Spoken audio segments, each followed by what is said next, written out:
Scan perfect भी YouTube blog. और मैं आपसे इस समय रेशम विभाग घाटमपुर के अंदर खड़ा हूं, जहां पर हमारे अधिकारी आए हुए हैं और सभी को यहां लाभ दिलाते हुए मैंने आपको पहले भी दिखाया, किसान बहुत सारे इकट्ठे हुए, यहाँ मीटिंग चल रही है और मैं कुछ अधिकारियों से आपसे मुलाकात करवाऊंगा। देखते हैं, चलते हैं। 2 मिनट हमारे जो लखनऊ से आए हुए हमारे सम्मानित अधिकारी बैठे हैं, उनसे हाय, नमस्कार सर। और आपसे मिलकर बहुत खुशी हुई मुझे।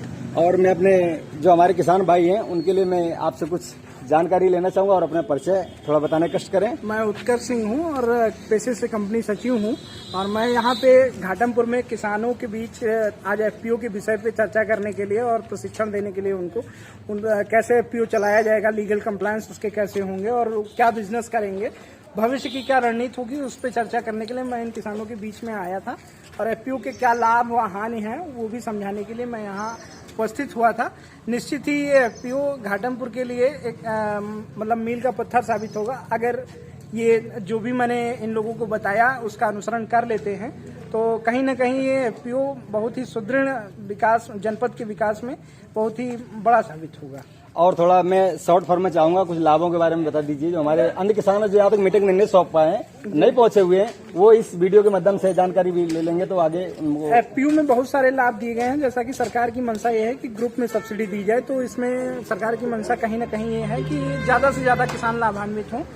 पहले जैसा कि होता था कि सिंगल रूट सब्सिडी दी जाती थी, लेकिन आज एफपीओ के माध्यम से ये हो गया है कि जितने भी मेंबर्स हैं, तो इसमें मान लीजिए अगर 500 मेंबर्स हैं तो उसमें 500 लोग लाभान्वित माने जाते हैं। सरकार ये मानती है कि अगर मैंने 18 लाख का फार्म मशीनरी बैंक जो कृषि विभाग के द्वारा प्रदान किया जाता है, अगर इस एफपीओ को दे दिया जाता है तो उसमें ये मान लिया जाता है कि करीब 500 किसान हमारे लाभान्वित हो गए।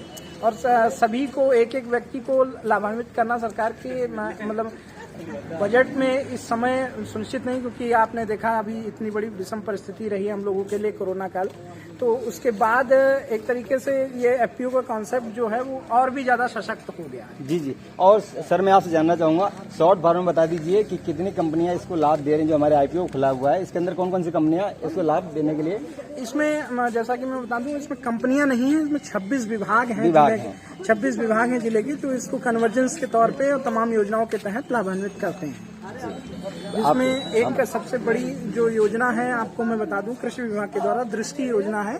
इसमें 60 लाख रुपए की सीड प्रोसेसिंग यूनिट एफपीओ को प्रदान की जाती है। ऐसे ही 18 लाख रुपए का फार्म मशीनरी बैंक है और मैचिंग ग्रांट है एसएफएसी की तरफ से। ये सारी योजनाएं इस एफपीओ को ही दी जाती हैं, न कि किसी अन्य फाइनेंशियल इंस्टीट्यूशन या फार्मर्स ग्रुप को। बहुत आप जानकारी लेने के लिए बहुत बहुत धन्यवाद और किसानों को बहुत इसमें जानकारी मिलेगी। जैसे दोस्तों आपने देखा, रेशम कीट पालक किसानों को सरकार की योजनाओं का मिल रहा है लाभ। तो इसी तरह जिस चर्चा में मैंने बताया, अभी आगे आप वीडियो में बने रहिए। बहुत सारी चीज़ें जो आपको हम बताएंगे इसमें किस तरह का लाभ मिला। वर्तमान में रेशम का व्यवसाय अपने सबसे अच्छी स्थिति में है। लोगों में बढ़ती जागरूकता और सरकारी योजनाओं का साथ पाकर किसान भी इन्हें आसानी से कर पा रहे हैं। जो किसान पारंपरिक खेती में सफलता अर्जित नहीं कर पा रहे थे, वर्तमान में करीब 9 करोड़ 18 लाख लोगों को रोजगार देने में रेशम अपनी भूमिका अदा कर रहा है, जिसमें महिलाओं की संख्या पुरुषों की से कहीं ज़्यादा है। रेशम कीट पालन कृषि पर आधारित एक कुटीर उद्योग है। ग्रामीण क्षेत्र में कम लागत में इस उद्योग से शीघ्र उत्पादन लिया जा सकता है। इसके अलावा कृषि कार्य और अन्य घरेलू कार्यों के साथ इस उद्योग को आसानी से किया जा सकता है। दोस्तों मैं इसी पे चर्चा करूंगा और हमारे जो अन्य वीडियो है उसमें भी मैं आपको बताऊंगा किस तरह से मीटिंग हुई है और कैसा किया है। ये पहली बार है रेशम उद्योग ने जो हमारे किसानों के लिए अपनी एक नई स्कीम समझो या कुछ भी समझना होगा, किस तरह से किसान को लाभ पहुँचाना है, किस तरह से सब एक को किसान को नहीं मिल रहा है, तो एकजुट होकर एक आईपीओ बनाया गया है हमारे जो रेशम विभाग तरफ से।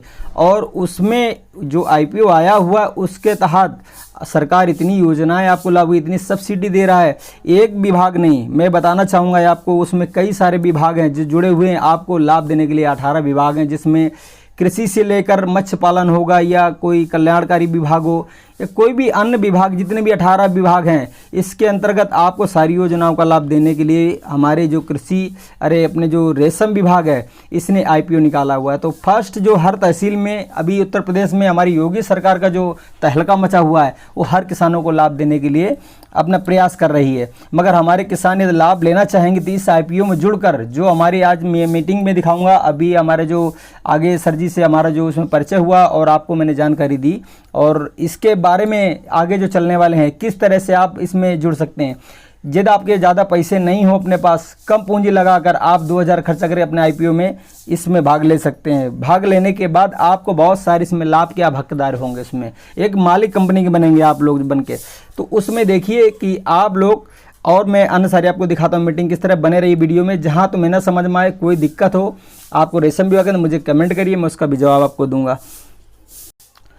और बताते चलें, IPO जो होता है वो सरकार के एक दिया हुआ वरदान है, क्योंकि जब सरकार कितनी भी बड़ी हो परंतु वो अकेले काम नहीं संभाल सकती। इसलिए हमारे जो किसान भाइयों को लाभ पहुंचाने के लिए उसने एक IPO बनाया। IPO का मतलब आप समझ पा रहे हो, प्राइवेट एक लिमिटेड कंपनी आपको दिया उसने रजिस्ट्रेशन कर आपके अंदर जो भी हमारे 10 एक जैसा पहले हमारे सेल्फ हेल्प ग्रुप होते हैं, उस तरह से एक हेल्प सेल्फ कंपनी बनाई है, परंतु वो रजिस्टर्ड लिमिटेड कंपनी है। जैसे हमारे घाटमपुर की एक ब्लॉक में जो कंपनी अभी जिसमें हमारी ट्रेनिंग हुई और सारी चीज़ बताया गया, जो मीटिंग रखी गई वहाँ पे बताया गया, जिसमें हमारा नाम दिया गया माँ कुसमांडा सिल्क प्रोड्यूसर कंपनी। इस तरह से लिमिटेड है, वो लिमिटेड भी दिया गया है, लिमिटेड है कंपनी। आज आप अच्छा काम करेंगे तो 2 साल के बाद इतना डेवलप हो जाएगा, आपका एक कंपनी का नाम उठेगा और सारे डेवलपमेंट आपको सारे कार्य उससे हल होंगे।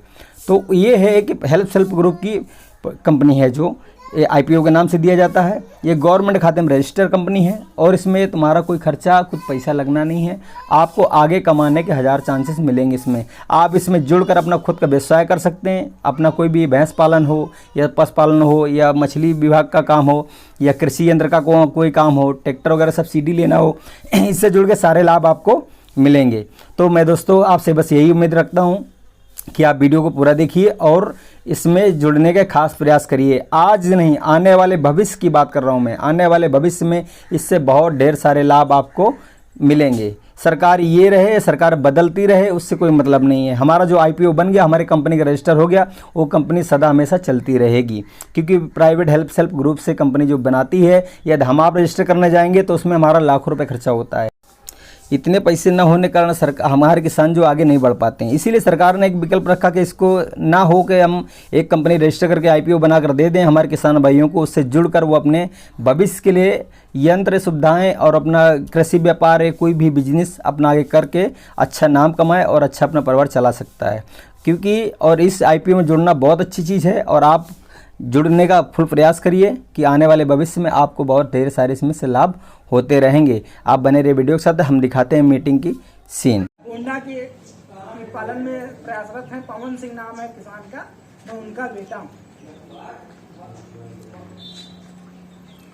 वो भी कीट पालन करते हैं और साहब 2009 में वहाँ थे, तब से वो कीट पालन कर रहे हैं। बहुत पहले से, उससे भी पहले 2009 में मैं वहाँ था, उससे भी पहले से और आज देखिए वो कहाँ पहुँच गया और उनका बेटा कंपनी सचिव बना है ना। लेकिन मेहनत से बन के बैठे। ऐसे ही आप लोग मेहनत करोगे तो आप लोगों में से भी, और पढ़ाई उनकी क्या थी वो भी जान ली। निकल के आए। PhD लखनऊ विश्वविद्यालय से BA थे, MA थे और बाल शोध में PhD भी कर रहे थे। लेकिन उसके बाद और रेवेन्यू में 2 साल 6 महीने नौकरी भी की अपनी। उसके बाद नौकरी छोड़ के चले आए SDM के ऊपर से, बस्ता फेंक के SDM के ऊपर चले आए, क्योंकि उस समय तनख्वाह कागज से साइन करके निकलती थी। तो बाबा भी मेरे वही तहसीलदार थे, ठीक। तो वो नाजिर से तनख्वाह निकाले तो उसी गुस्से में उस समय का मनमुटाव पिताजी से रहा होगा, तो बस्ता फेंक के चले आए कि आपने बगैर मेरी जानकारी के यहाँ तनख्वाह निकाली। और उन्होंने बैठे नहीं, हारे नहीं, खेती शुरू की अपनी। और आज की डेट में जो पैतृक संपत्ति मेरी जो थी वो 6 बीघे थी। आज जो वास्तविक ना किसी ना अपने पिता से लिया, ना मैंने दिया, कहीं किसी उससे लाभ नहीं अर्जित किया, अपने आप बनाया इसी रेशम से, कृषि से, जो कुछ भी खेत में बो के पैदा किया। और आज जो किसान हैं 120 बीघे की खेती करते हैं। जिसमें 60 बीघे गन्ना करते हैं, 40 बीघे में लगभग अनाज का वो है, 20 बीघा सिर्फ रेशम का है। आप देख सकते हैं उसमें 20 बीघे का रेशम का फार्म मैंने अपना लगा रखा है, सहतूत का। दूध का फार्म है, उसी की पाड़ करते हैं, अच्छा खासा पैसा पैदा होता है।